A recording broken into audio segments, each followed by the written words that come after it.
Idol, ang Santos Idol, dili na siya gamhanan. Pero, usa na siya kabalaan. Unsa man ang balaan?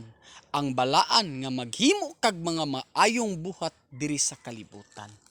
Dol, mao na mahimo kang sumbanan sa katawhan. Kay kung gusto ka nga mahimo kang balaan, mahimo kang sumbanan sa katawhan, paghimo og mga maayong buhat diri sa kalibutan. Dol, kita idol, nananom kitag mga seedlings diri sa kabukiran para maayo ang naguba nga kinaiyahan. Kay niingon man gyud ang Dios Amahan, tao ikamoy labaw sa tanan, nagkumbinuhat diri sa kalibutan. So ginlan og mandaran ko ikaw ang tanan kong gibuhat diri sa kalibutan, ampingi og alagari kay ang tanan adunay kapuslanan. Kung gusto ka, mahimo kang balaan, paghimog mga maayong buhat diri sa kalibutan. Dul